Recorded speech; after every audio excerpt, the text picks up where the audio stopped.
where did life come from? Despite the numerous theories and endless researches, science's reach were short while trying to explain life. And what we usually do when we get stuck or bounded in science is to outsource a problem into science fiction, to call our boundless imagination to help. Over time, this process was the foundation for creating what we call science fiction. The reason why most people, and probably you if you're watching this video, love science fiction is because it explores what we don't have yet the means to explore, because it brings to life a vision that fills our boundless curiosity and limitless unanswered questions. And one of the most important questions to us, slightly less discussed in chimps with caffeine addiction, is life's origin. I have spent my entire lifetime contemplating the questions. Where do we come from? What is our purpose? What happens when we die? The first scene of Prometheus was, I think, the best cinematographic attempt into that question we've ever had. If you didn't watch the movie, here's a quick recap of what happened. An alien with a very similar bone structure to us, but ripped as hell and for some reason completely hairless, which begs the question, is this just a biological trait of them, or is it common practice to completely shave in their intergalactic culture? And if it is there a stigma towards the hairy aliens among them? Do they struggle to get jobs? Do their hairy kids get bullied at school? Anyway, the alien, which is called the Engineer in the movie, is dropped by a spaceship on a planet that is either Earth or another very watery planet. No one really knows. The alien then proceeds to drink some kind of liquid that makes all of his body dissolve into a cellular level while dropping into water, which seems like quite a painful process.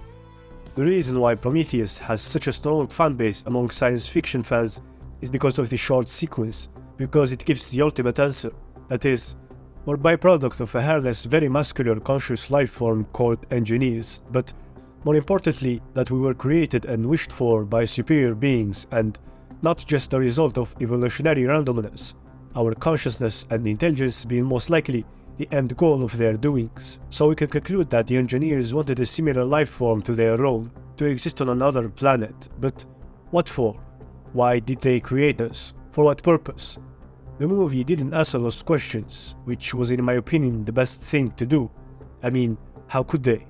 The questions were far too big, too important, to support any answer they could have thought of.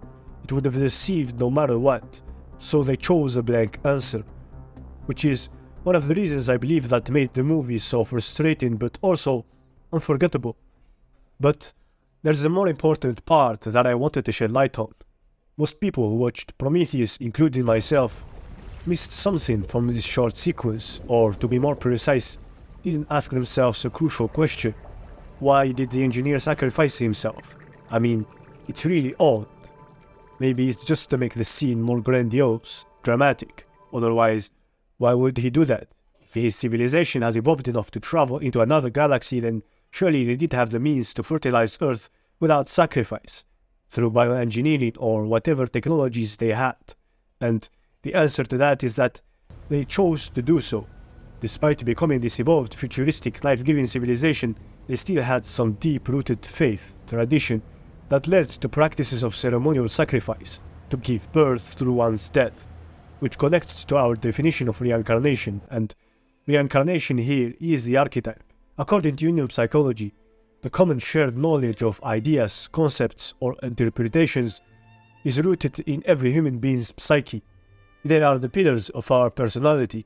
They drive our thinking and behaviors unconsciously, and they are shared between people, which means that the same archetype will keep on recurring in every person throughout time. Reincarnation is an idea rooted into our religious and philosophical concepts from thousands of years, that kept on resurfacing in every minor or major religion, or even civilizations.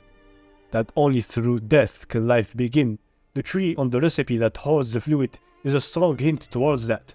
It represents rebirth. For them to be so evolved and still do what we would describe as primitive doesn't sound that likely. I mean, we've learned through history that the more we suppress our primitive instincts, the animal side of us, the more evolved we become, and surely believing in reincarnation or practices of self-sacrifice don't have any place in an evolved and civilized society, but oddly enough, No one was really bothered by the engineer's sacrifice when they first saw the movie. We just saw it as natural. We didn't instinctively question what he did, because what he did was somehow understandable to us in a manner that you can't explain, and that's maybe because this scene summoned something in accordance with human nature, a part buried in our unconscious, and it doesn't become something we found outrageous and bash until we look at it directly and consciously think of it. Just as it happened now, as before the scene was completely okay until we shed light on the practice of sacrifice as an isolated thing, and suddenly becomes odd and unacceptable.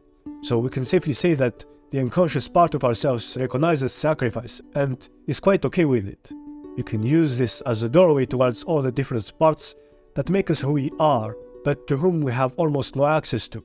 Those unconscious parts have so much more influence over us than we would dare to think that it makes it scary.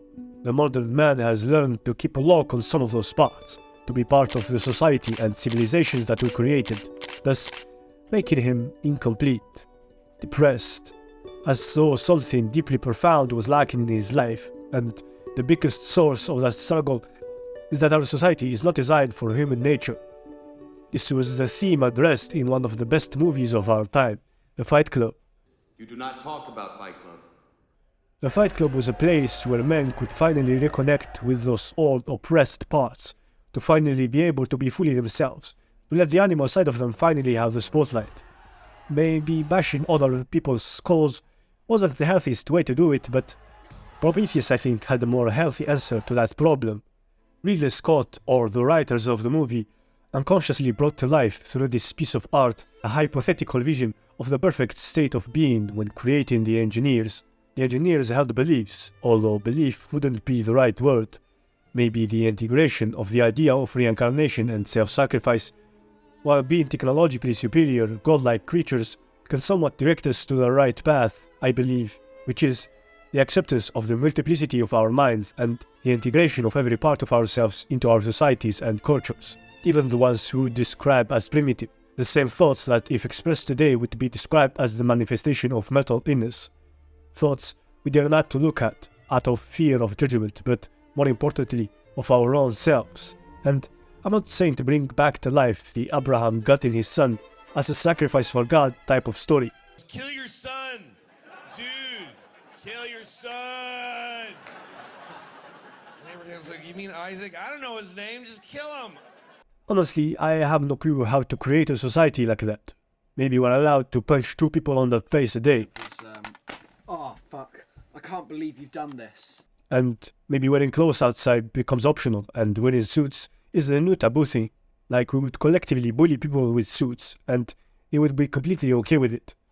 Psychology is a new science, and we know so little about ourselves that it would be impossible to even begin to describe what that peace of mind would be like. But I'm sure in the knots of our future, people will look back and think about how lost they were in our time and say to themselves, it took us time, but now we're finally home. We know where we belong and what our purpose is. Of course, Ridley Scott or the writers didn't have this in mind when creating the movie, but from where do our ideas arise? Our unconscious. It quietly whispers in our ears, and those ideas can only be recognized by other unconscious minds. Writing stories is our best way to express what lies in our unconscious, so in a way, it is like a secret language between our minds without us having any knowledge of it. A complex exchange that we help achieve and at the same time be completely curious about.